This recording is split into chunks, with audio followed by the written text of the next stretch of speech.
So Justin is a true jumbo, having earned his bachelor degree at Tufts before going on to graduate studies at UMass and Rutgers. And his research examines how cities and regions manage physical change during periods of growth and decline and the cognitive health and social dimensions of community well-being.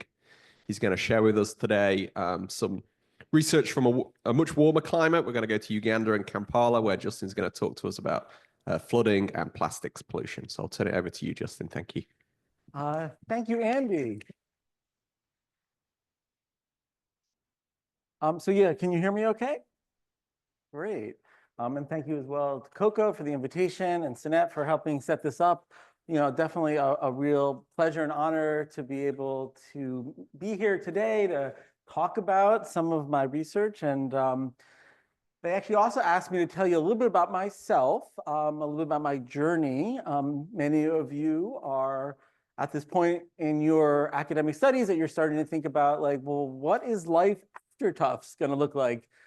So I did go to Tufts as I was a political science major, and I was very focused. I really wanted to do urban environmental planning. That was something that I was really focused on.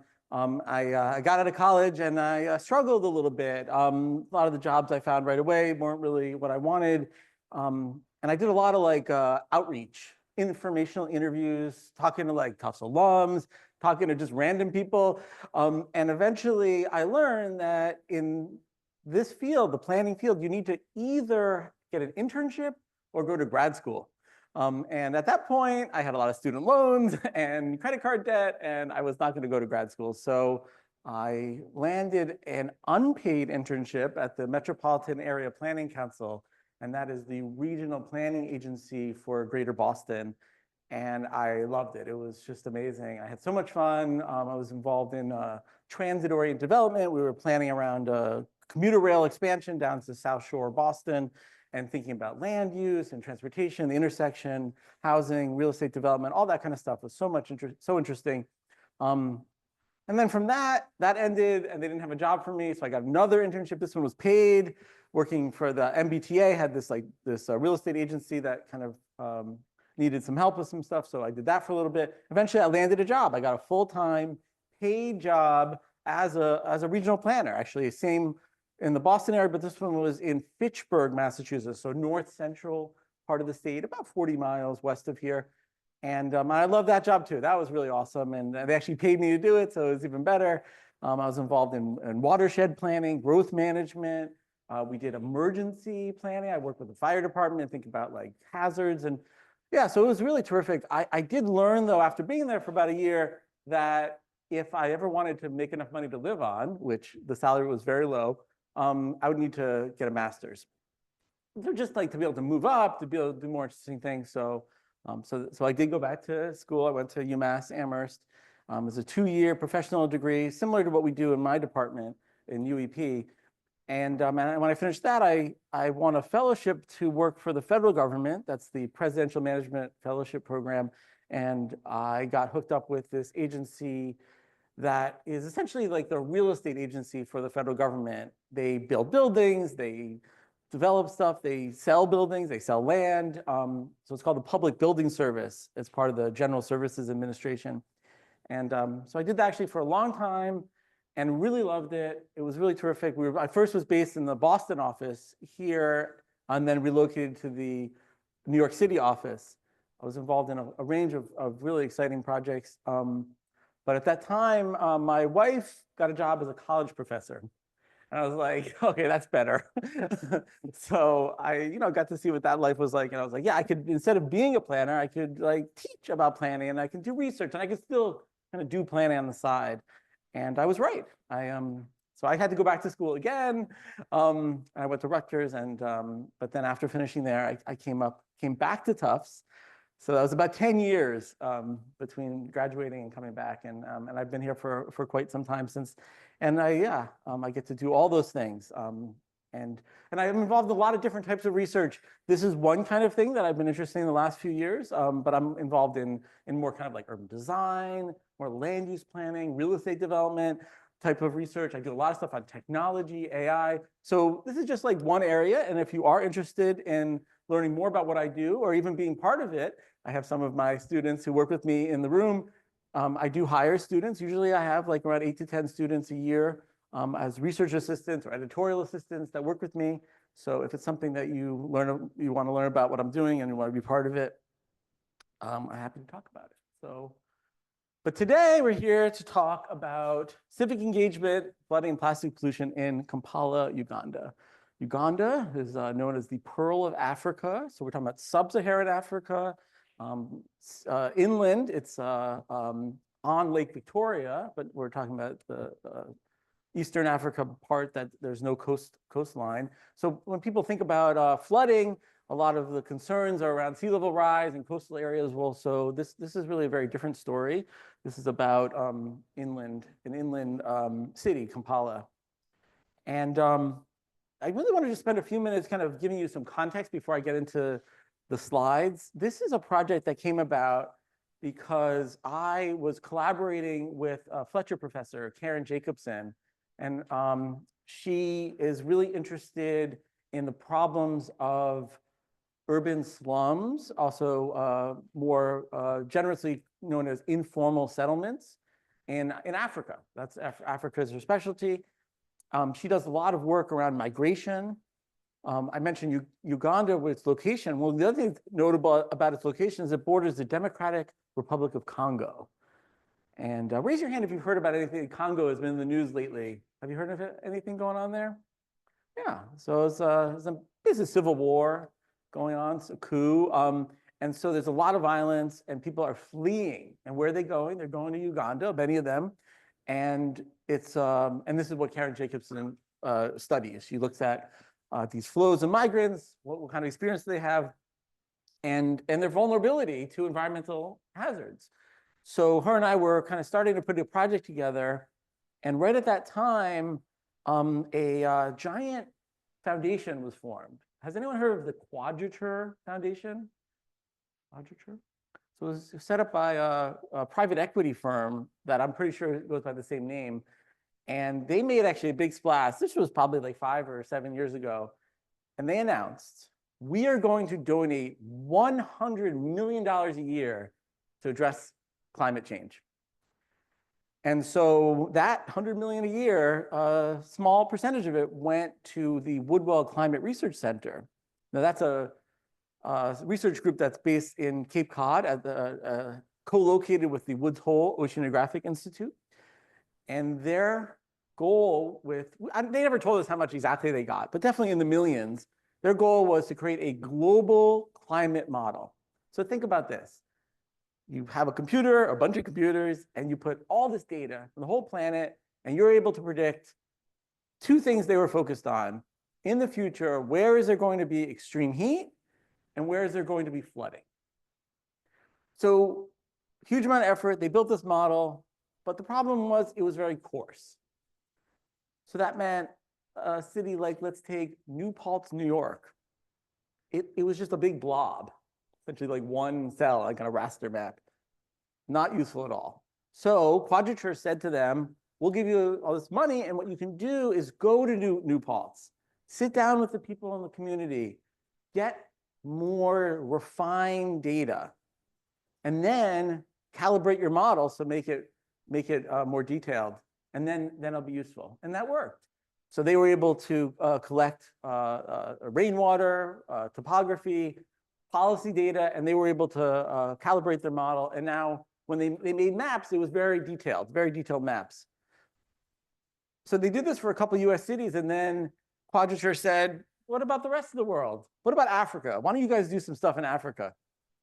And Woodwell had no experience overseas or nothing in Africa. So they reached out to Fletcher, the current dean actually, and said, could you guys help us? And Karen Jacobson is the expert on slums in Africa. And I have this expertise around urban planning and urbanization. And so we got hooked up with them. And so the main job was find us a city in Africa and help us refine our global model so it could be useful for them. So very kind of like top down. And so we had already started kind of having some conversations with people in Addis Ababa. Now that's the capital of Ethiopia. And so we made a go of it. And so this was during the pandemic. And so a lot of the stuff ended up being virtual, but we ended up doing this whole project with them. And what you're going to see today is really a replication of that in another city, in another country. So we haven't published too much on this project, but if you find what you're seeing here interesting, you can find the work that we've published already about a similar kind of work with in Ethiopia with Addis Ababa. So what I'm going to talk about here is a similar kind of effort. We developed relationships, we built partnerships here in Uganda. So what I want to do is kind of walk through really what was the problem that they saw. You know, it wasn't just a matter of helping some private equity funders, you know, make them happy. We wanted to find out what mattered to the people in Kampala, talk about the locations, some of our key findings, and then talk about what we're doing now with it. So this all started because these very wealthy private equity folks wanted to be able to do something about climate change. But once we started making these maps, we recognized that the flooding was the main problem that people cared about. We did a lot of outreach, had a lot of conversations, national government, local, provincial. We talked to nonprofit organizations, we talked to community groups, and nobody thought that extreme heat was an issue. So we just took it off the table. But flooding was a very serious issue. So we're very concerned. And this is why they were concerned. Actually, not so much about climate change, not so much about large global patterns, but garbage. Because you can't, the water doesn't drain in a storm event when it rains if the drainage is all clogged up. And where most of the population of Kampala lives are in these informal settlements, and they're in low-lying areas, and the garbage goes downhill. Gravity works. And so they're the ones who are most impacted.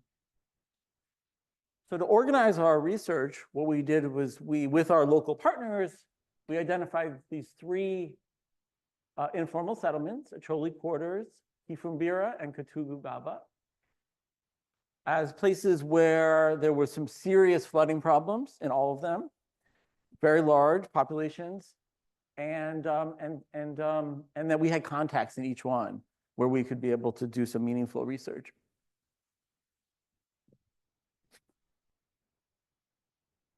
So the methods involved building partnerships. So one was this group called the Alguma Foundation, another was the Ghetto Research Lab, and then numerous local and government agencies, as well as other kind of community-based organizations. We took multiple trips. I sent a team of students. This was not last May, the May before, with Professor Jacobson. I went last January. So we spent a lot of time meeting with people in person, having conversations, visiting. I went to Kifumbira, the informal settlement. And then we also had a partnership with the local university, Makerere, who did interviews and focus groups to kind of understand what was going on. And this is all addition to the mapping that I told you about before. So we wanted to kind of understand how that mapping impacted flooding and assess the threats to public health and look at how waste was being managed, garbage. So certainly the construction and location of those settlements in low-lying areas, flood-prone areas was a major factor. The fact that government waste collection was basically non-existent in all three of these locations. I think we in Massachusetts have a certain kind of expectation. You put your garbage out to the street, right? And they come and pick it up. Doesn't happen in the Acholi Quarters. It doesn't happen in Kifumbira in these settlements.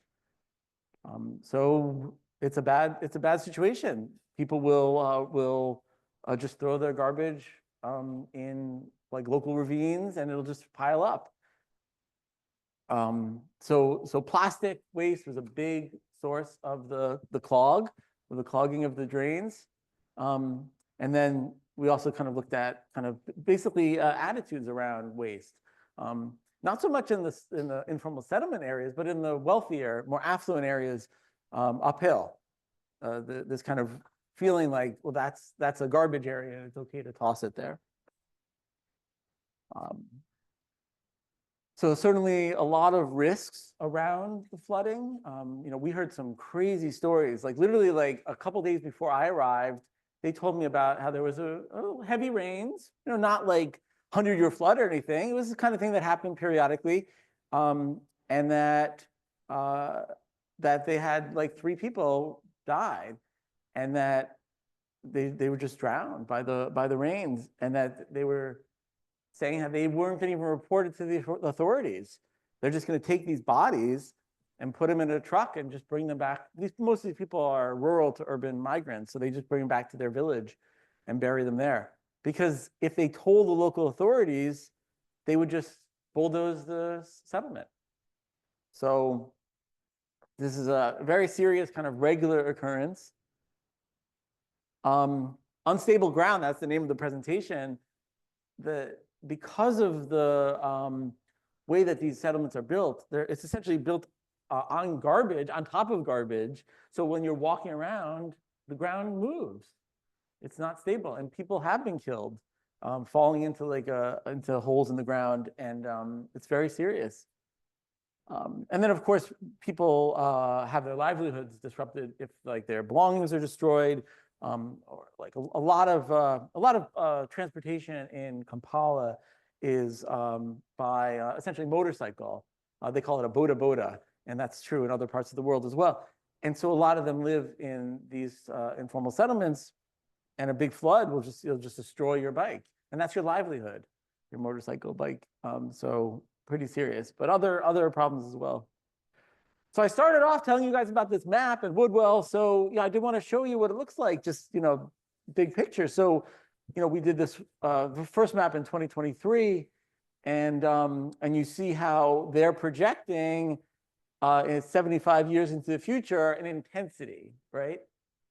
So it's like you see everything. There's no legend on this, of course, but so they're projecting in some places 2 or 3 times higher flood depth.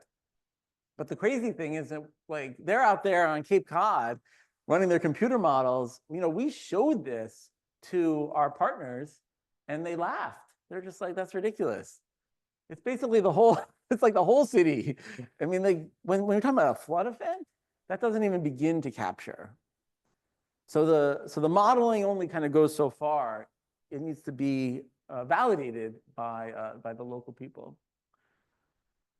So the last part of my presentation is I really want to talk to you guys about another empirical piece that we did, which was, we all kind of on the team recognize that it's this plastic waste, this garbage that was the biggest source of problems for these communities, but nobody knew where it was. You couldn't just like download a data layer in GIS. Where is all the waste? So what you can do is you can walk block by block through a neighborhood and take notes or take pictures, and you can do that. But that is an enormous undertaking, and we didn't have the resources for that. So we turned to Google Street View. Now, if you've ever used Google Street View, in North America, let's say, you would think that this seems like a pretty light coverage. The blue is the streets where you can look at Street View images. So yeah, so that yellow is centroid is really the center of Acholi Quarters, and you can see most of Acholi Quarters is not covered by Google Street View. However, some of it is. And enough for us to get at least a kind of a handle on the spatial extent of trash in not just this, but we did this for all 3 of the neighborhoods.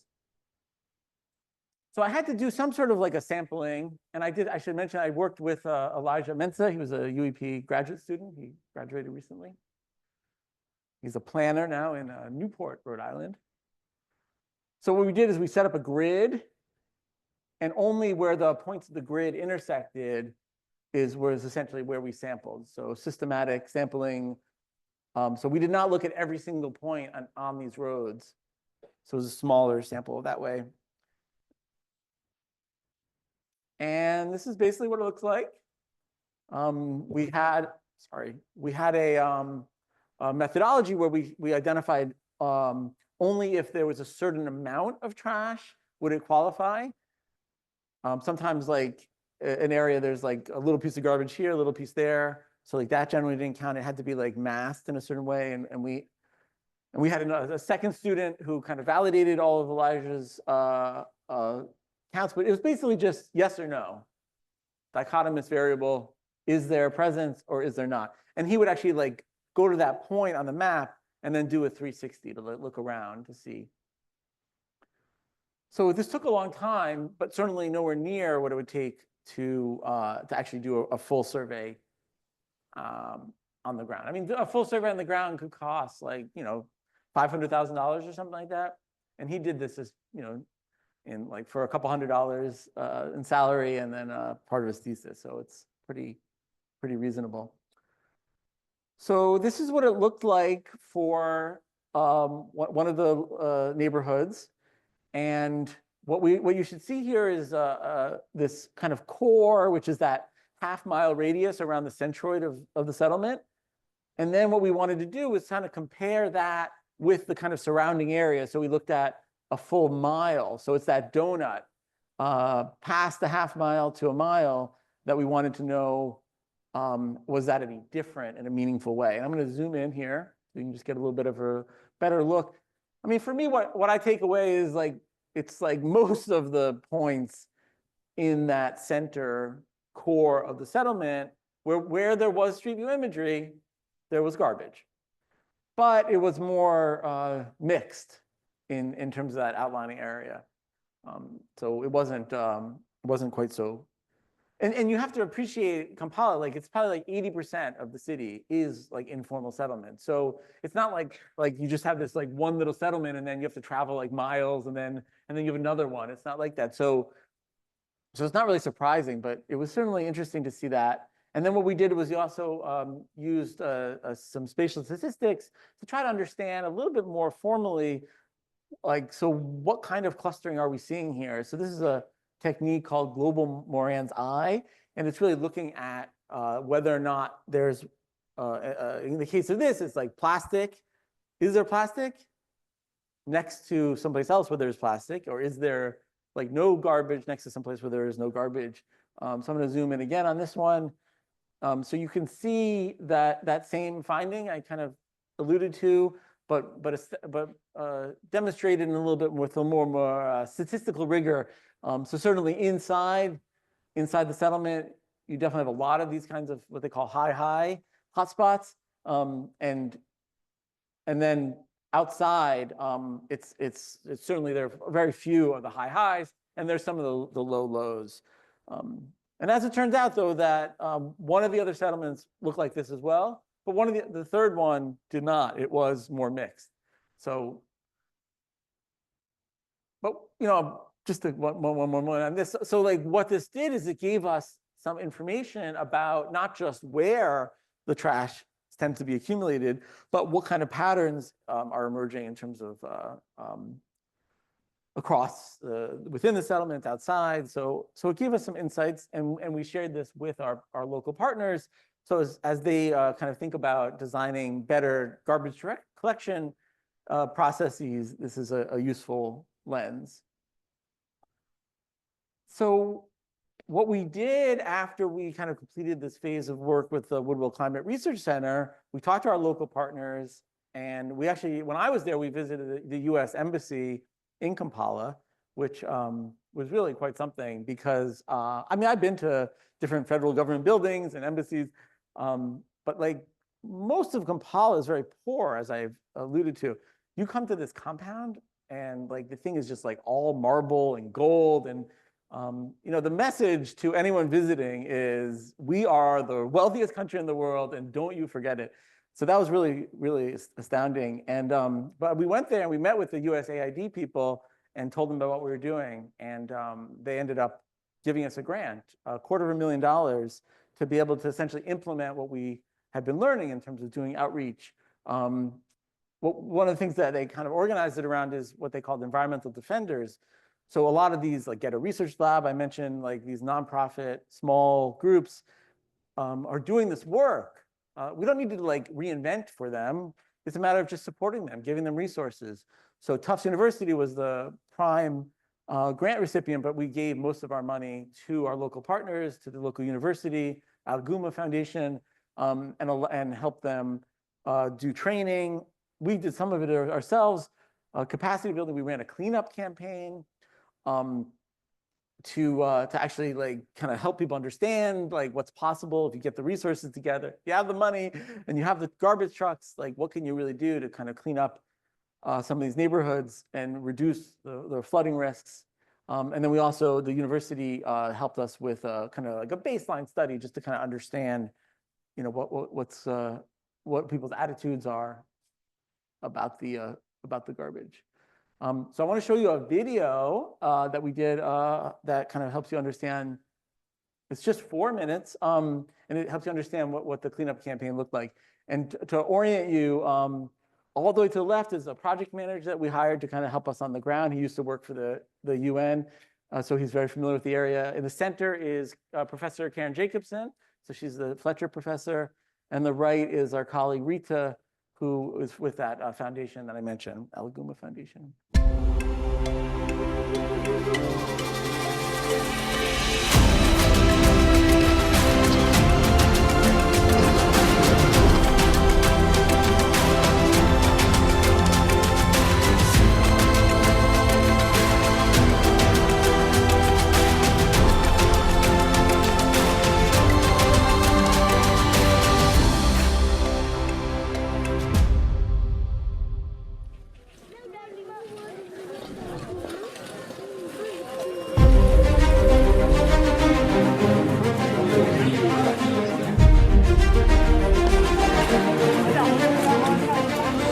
Sort of to kick off this cleaning so that people get used to a cleaner environment.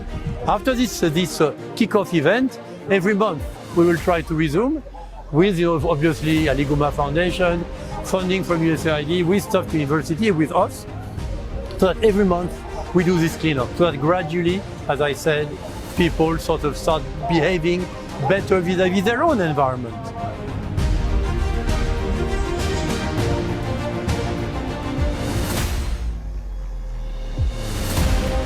As a foundation, we use sports to address challenges in different communities, and this time round, we are here to fight plastics and kavera or garbage in our communities. If you look at the area of Acholi Quarters, we've been here for over 9 years, but it is an area that has been badly affected by kaveras and plastics. So we are here to fight this. We are here to clean up the community. We are here to clean up the place and also encourage people to reduce, reuse, and recycle plastics.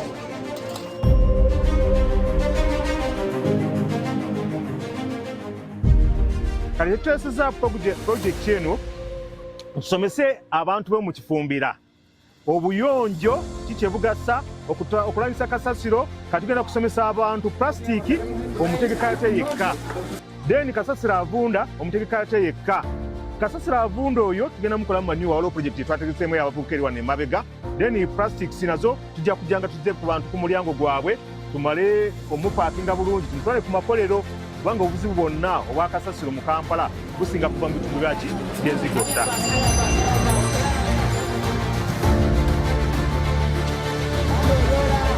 Tusaba gavumenti oba tujukubira omulanga ekiyambeko abantu baffe bonna basobole okubayamba okufuna public toilets kubanga twesanze nga wano mu kifumbira toilets nyingi ezajjula tezifiiriddwako zonna ziyiwa muki midumu gyaffe egy'emyala ate nga abakozi baffe mwe batambudda mwe bakolera.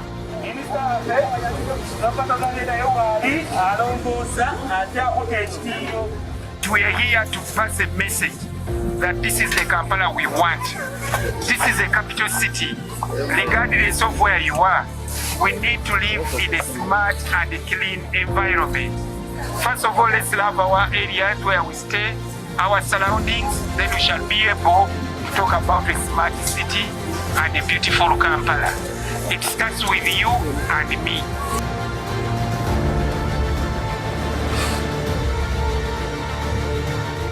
We think what is happening is the plastic bottles are not so much of a problem now because people are collecting them themselves.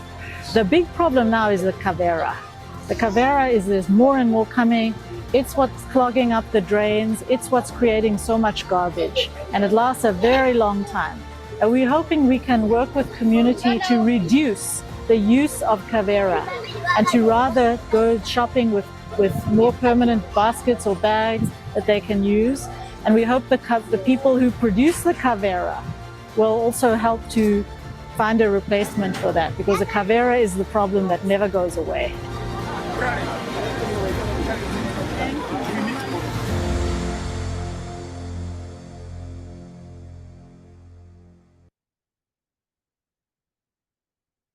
Hey, so if anyone's been paying attention to the news, you may have heard that USAID is being dissolved. So our contract was canceled just actually yesterday.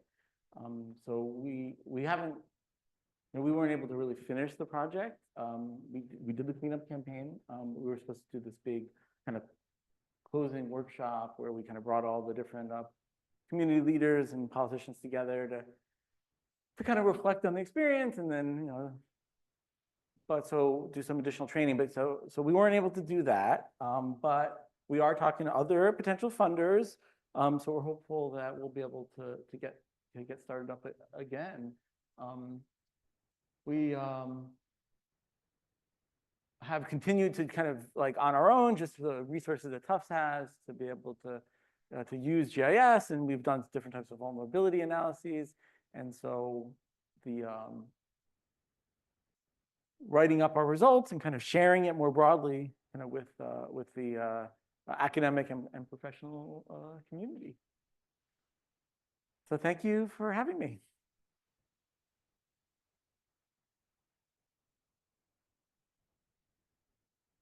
Thank you, Justin.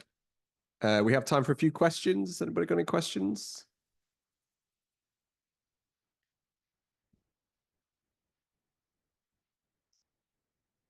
Hi, maybe I missed this. I'm curious, when you did the hotspot analysis and you found those patterns, were you able to correlate that at all with the flooding patterns? Oh, with the plastic waste?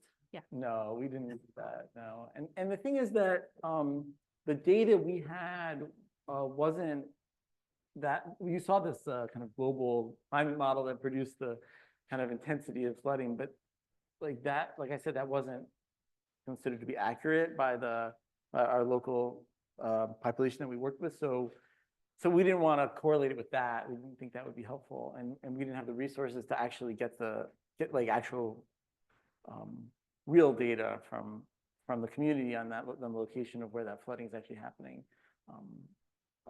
But thank you for the question. Yeah. Any other questions for Justin?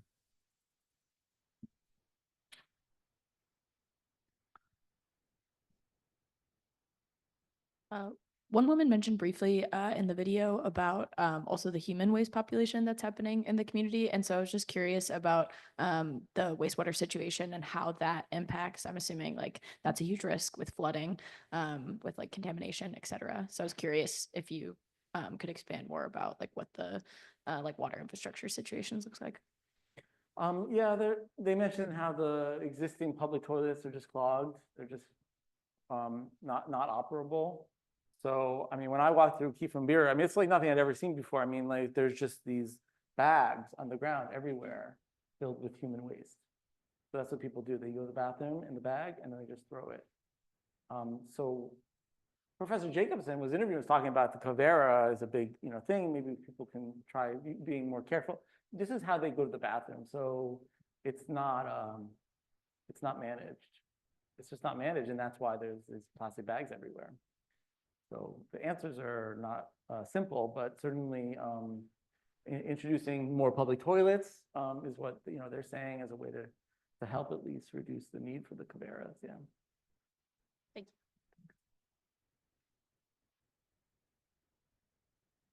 you. Thank you very much. I was wondering, Did you have any preconceived notions or thoughts going in about doing research in Africa or just kind of this type of work, and how might those thoughts have changed throughout your research?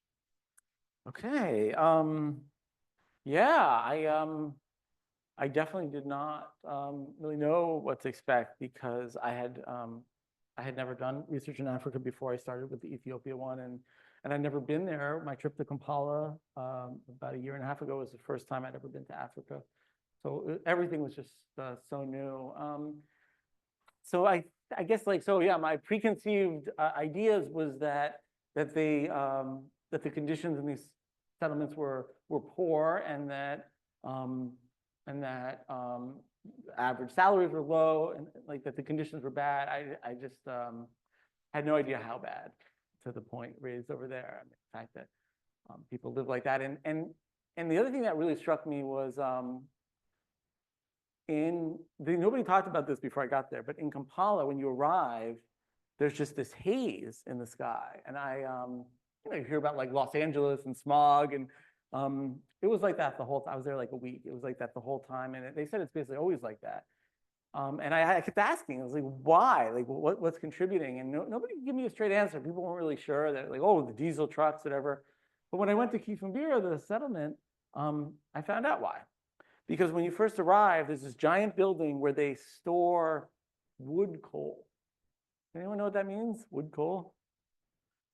So there's a technique. This is an ancient technique of where you burn wood a certain way, but you do it in a way that it can essentially be used as coal. So they do that, and then they store it in this giant building, and people come there and they buy it, and that is their energy source. They don't plug into a wall. They take that, and then they have a fire outside of the structure they live in, and that's how they boil water or they cook their food. And it's coal, and it's wood. I mean, so it creates a phenomenal amount of air pollution. So those kinds of things, I just was really, really surprised. Yeah. Thanks for the question.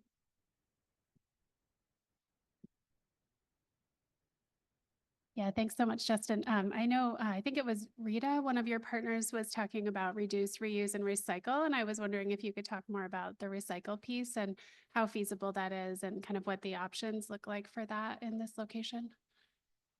Yeah, so one of the things that our team was really kind of excited about was to be able to support efforts that were recycling the plastic waste into bricks for construction. Because there are several groups within the Kampala capital city that are doing just that. And they, different levels of scale. This one, they have like basically a machine like this big that they got a grant from to buy. And essentially they put like the plastic bottles and stuff, and they melt it down, and they make these bricks. But there are other companies that have like bigger operations. And so that does happen. They're construction grade, especially in these informal settlements where there's no like building codes or anything. People do use them. They use them also as like pavers. I talked about this idea of unstable ground. So, those kinds of plastic bricks can be really helpful. But besides that, very limited. You can't like reuse, or your question about recycling, right? Yeah, you're not like going to recycle for like a new plastic bottle or something like that, because there's so much cross contamination in the waste, as you saw. Good question.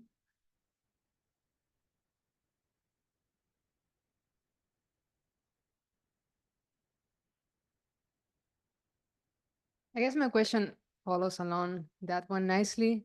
So as I was listening to your presentation and seeing the data collection, I was wondering to what extent this would be a remediation problem, a solution rather than a prevention solution. Because I was wondering, you listed a number of causes for the waste pollution, such as behavioral behaviors, trash collection, flooding. So unless there are big changes at the infrastructure and resource level, I don't see this waste problem going away soon. So what plans are there or have happened here on other similar case studies where big change happens in the long term? Right. Well, I should mention that the government officials that we met with, they were really excited about building an incinerator. You've never seen someone so excited about it, but they are just like, think that this is going to be the solution to all of their problems.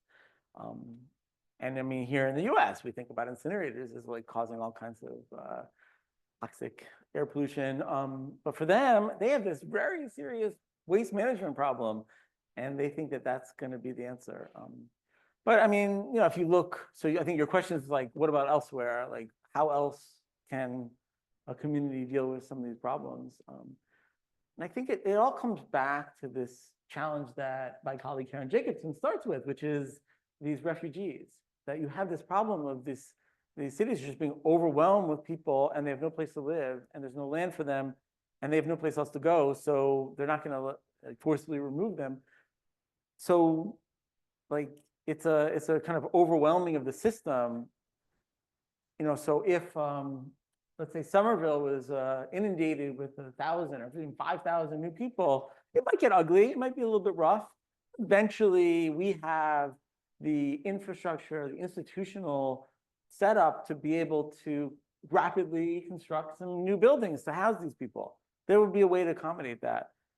So I would say, to the extent that Kampala could kind of learn to find ways to be able to handle influx of new people, that would be great. I'm not optimistic though, because there are very limited resources. And the fact is that that mission at USAID in Kampala, $400 million a year they spend on that country. And today it's zero. And I don't know how much of that 400 million is going to get reinstated after the pause. I mean, our contract got canceled, but I'm not sure how many. But that's like a huge infusion. It's gonna be a challenging time for them to adjust. Thank you, Coco, for the question.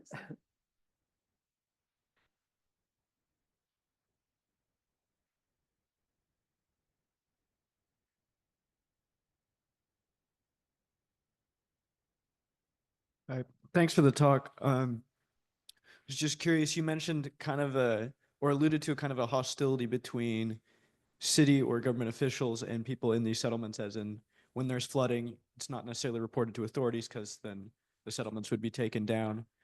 And then also later on mentioned that as much as 80%, I think you said, of Kampala is these settlements. So I guess my question is what the city's kind of internal strategy is, or what their theory of how do we address this is, if the solution tends to be just bulldozing. And kind of a secondary question or follow-up question of what the priority funding is. If, okay, these people, like, there's an overwhelming of the system, we have limited resources, what are those resources typically going towards?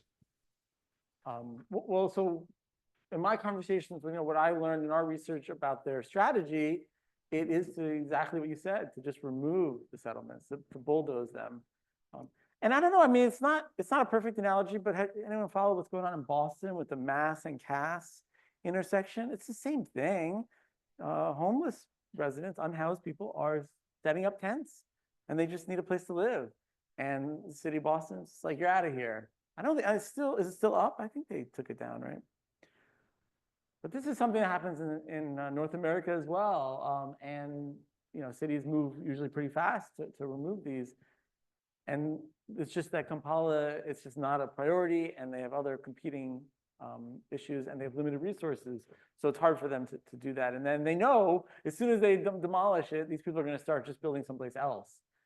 So it's a challenge. But I'm sorry, there was a second part of your question.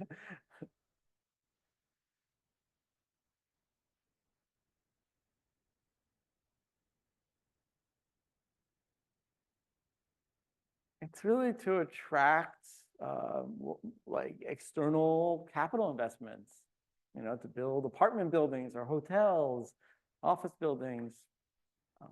This new incinerator. Uganda as a country has been investing heavily in exploring for oil and natural gas. and they want that to be the lifeblood of their economy. So this is what they're putting their time into and their energy.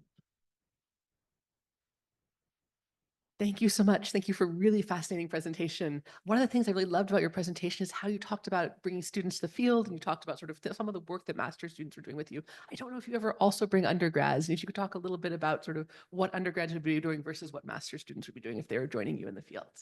Yeah, no, actually, when I said students, I meant both. Yeah, I've sent undergrad students, actually on 2 different trips to Uganda, and I have a lot of undergrads who work with me as well, yes. Lots of opportunities. Yes, that's right. Let's do it. What do? They do everything. GIS mapping. Students have helped with interviews. You're asking about like, well, what does the city do? We actually looked at all these different city plans and reports, and I had some students help with content analysis. Like, what is it the actual plan saying? Like, and going through line by line and counting the words and inferring the meaning, thematic analysis, all that kind of stuff. So kind of whole range of things. I didn't actually, I should really explain, not everybody knows what our department does, UEP, Urban Environmental Policy and Planning. So we offer these professional master's degrees in urban planning, environmental policy, sustainability, public policy. So we also have the 4+1 for 2 of those, basically, the sustainability and then the urban environmental policy and planning. And then we also have an urban studies minor. So that was another thing I wanted to mention. So those of you who are interested in some of these themes. And I do teach an introduction to urban studies class as part of that minor. And it also satisfies part of the environmental studies concentration. Coco, maybe? For that track. So you basically, in addition to your 4 years getting your bachelor's degree, you stay an extra year and you pick up a bachelor's and a master's. And the way that generally it works is if you are on financial aid, the university tries to match that financial aid package for that 5th year. So they don't want that to be a barrier. If only they'd had it in your day, Justin, hey? Sorry, if only they had the 4+1 when you were graduating, no, or they with did not. no money. I probably would have stayed. Actually, I tried to take UEP classes when I was an undergrad, and I couldn't get in. They were always filled up. We have time for one more quick question.